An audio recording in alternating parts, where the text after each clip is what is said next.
Assalamualaikum warahmatullahi wabarakatuh. Perkenalkan, nama saya Nur Haliza. Di sini saya akan menjelaskan sedikit rangkuman mengenai materi pada pertemuan ke-11, yaitu tentang jenis paragraf.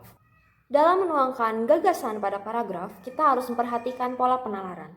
Dan dari pola penalaran itu, pengelompokan paragraf didasarkan pada penempatan gagasan utama. Berdasarkan gagasan utama, paragraf dibedakan lagi menjadi paragraf deduktif, paragraf induktif, paragraf deduktif-induktif, ineratif, dan menyebar. 1. Paragraf deduktif. Paragraf deduktif merupakan paragraf yang ide pokok atau gagasan utamanya terletak pada awal paragraf dan biasanya diikuti oleh kalimat-kalimat penjelas. Yang kedua adalah paragraf induktif. Paragraf induktif merupakan paragraf yang kalimat topiknya berada di bagian akhir.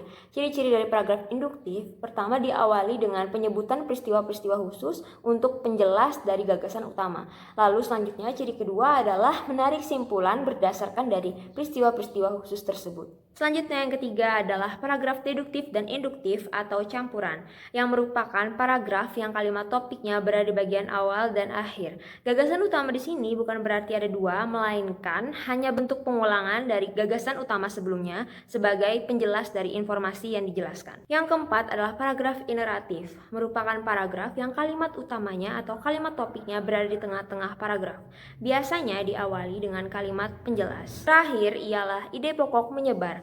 Ia tidak memiliki kalimat utama, tetapi kalimat utamanya menyebar pada seluruh paragraf dan pada kalimat-kalimatnya. Selanjutnya berdasarkan gaya ekspresi. Pertama adalah paragraf narasi, bertujuan menceritakan rangkaian peristiwa, entah itu peristiwa nyata atau rekaan, yang berdasarkan pengembangannya sendiri dari waktu ke waktu.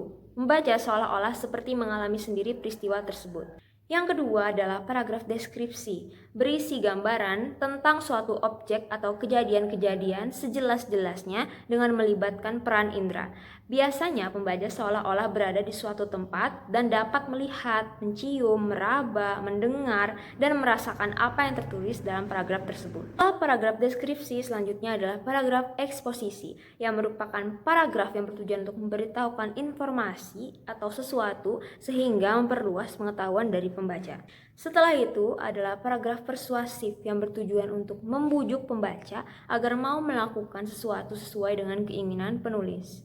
Untuk mengajak, membujuk, atau mengimbau pembaca, penulis biasanya menggunakan ungkapan persuasif seperti ayo, mari, dan sebagainya. Dan terakhir adalah paragraf argumentasi.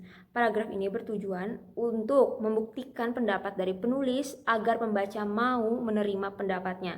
Biasanya paragraf argumentasi disertai dengan bukti-bukti yang jelas, dengan alasan yang kuat, dan penjelasan yang dapat meyakinkan pembaca tentang topik yang dibahasnya.